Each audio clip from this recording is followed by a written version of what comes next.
Hello friends, today we are going to do lesson 2 in my series of Learn Spanish Fast.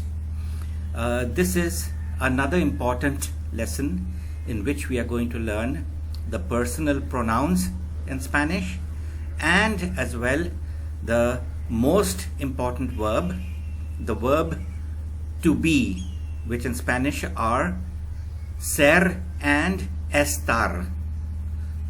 So let's begin the class with the personal pronouns in Spanish. Okay, the first one is I, which is yo in Spanish. In some countries they pronounce it sho, in some countries they pronounce it yo, and in most countries they pronounce it yo, just like with a J. Then how do we say you in Spanish? There are two ways in which we can say you in Spanish. We have a familiar form, which is tú, and we have a respectful or a formal way of saying you, which is usted. Now, when do we use tú and when do we use usted? Usually we can use tú if we are referring to people younger than ourselves, our friends, people who we are familiar with. And we use usted for people in high positions, people who we are meeting for the first time, or people we don't know very well.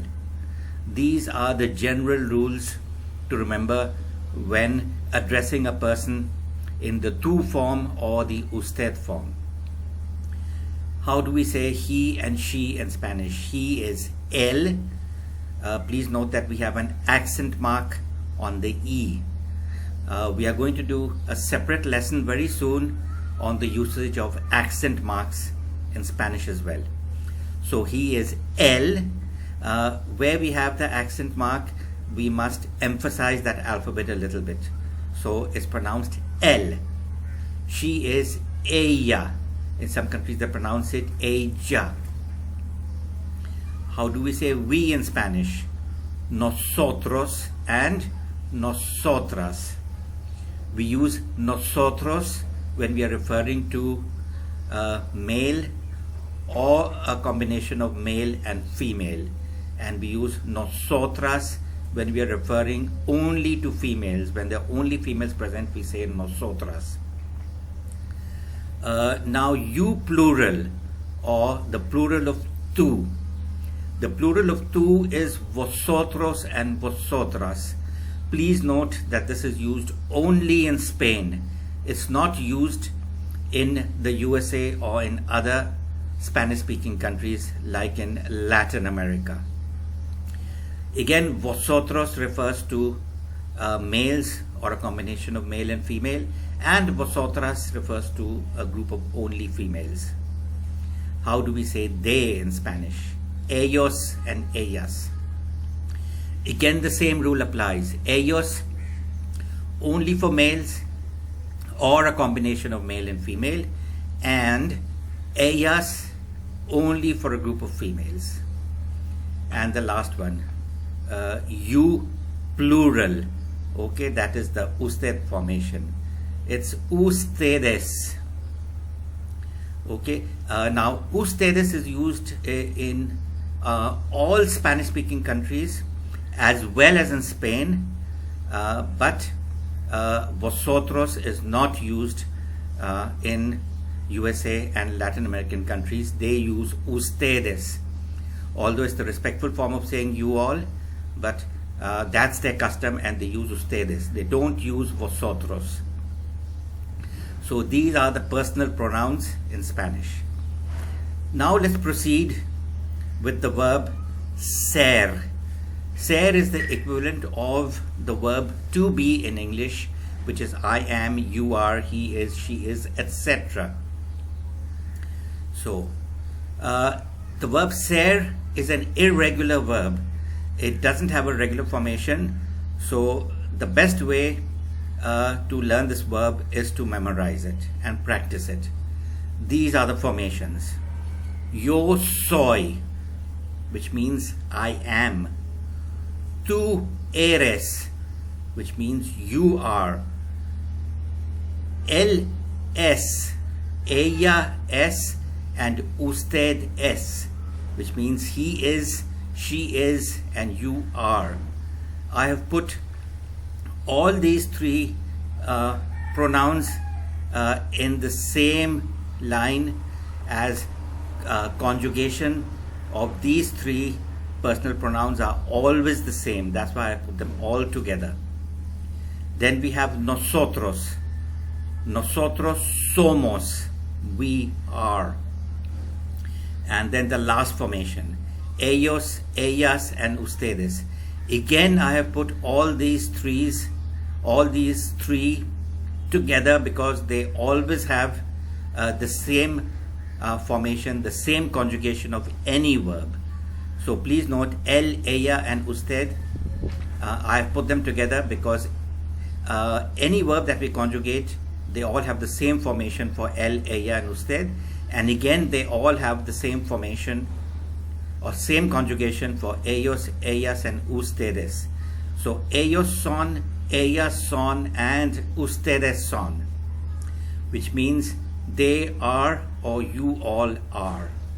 This is the verb ser. It's a very important verb, and it is used almost in every sentence that we construct or use in Spanish.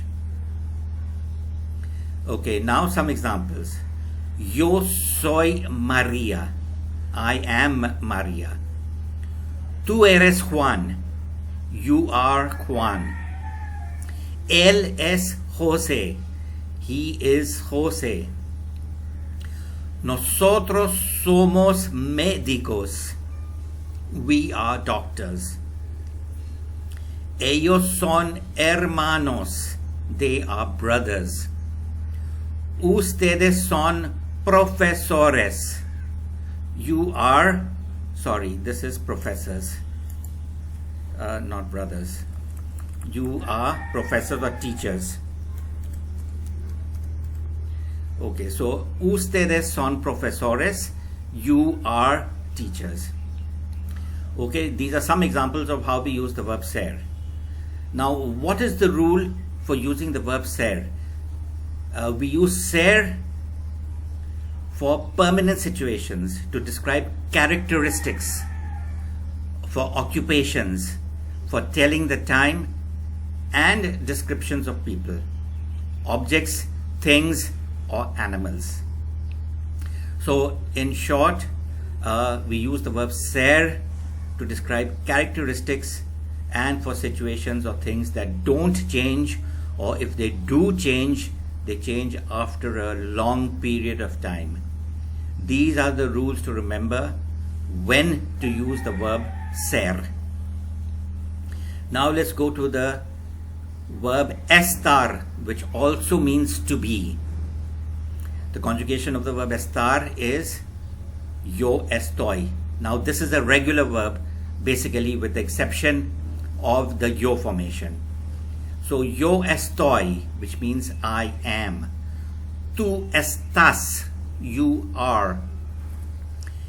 Él, ella, or usted está. Él está, ella está, and usted está.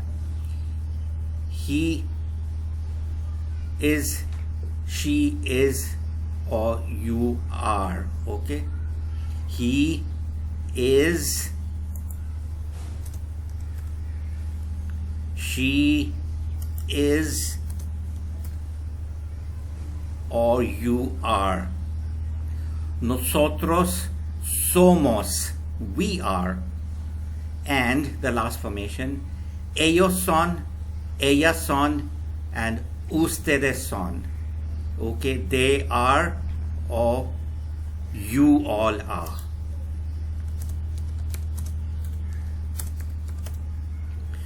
So these are the conjugations of the verb estar. Okay, a few examples of how we use the verb estar. Yo estoy cansado, or yo estoy cansada. I am tired. I have put both cansado and cansada. Cansado is used when a male person is speaking. So, for example, A boy would say yo estoy cansado, but a girl will say yo estoy cansada. In Spanish again, we have masculine and feminine nouns, okay, which we don't have in most of the languages. Now an example of tú. Tú estás enfermo, or again tú estás enferma, depending whether it's a boy or a girl. Okay, so this means you are sick. Él está contento, or it'll be ella está contenta. Okay, depending again whether it's male or female. So él está contento, he is happy. Ella está contenta, she is happy. Okay, or this formation is used for it as well. For example, el banco está en la ciudad. The bank is in the city. Okay, we also use the verb estar to describe locations. Although locations usually don't change, things don't move from one location to another, but this is the Spanish rule. To express locations, we don't use the verb ser, we use the verb estar. So, el banco está en la ciudad. The bank is in the city. Next, nosotros. Nosotros estamos en casa. We are at home, or we are in the house. The last formation. Ellos están tristes. They are sad. Okay. Now, rule for when we use the verb estar. The verb estar is used for temporary situations to express feelings or emotions and locations. So this verb is used for situations that change in a short period of time, or to express feelings or emotions like being sick, being tired, being sad, being happy, and things like that. Okay, and of course for locations which I have just explained. So in short, estar is used for situations that can change within a short period of time or soon. So this is my lesson today on the verb ser and estar. Remember, they both mean to be, and they are used under specific situations which I have just explained and described, and we've learned the personal pronouns in Spanish. These are all the basics of the Spanish language, which are very important. You must know them by heart and know how to use them, which one to use when, and very soon you will be on your way to speaking Spanish. So please continue looking out for my videos. Subscribe to my channel, so whenever I make a new lesson or upload a new lesson to YouTube, you'll be able to see it.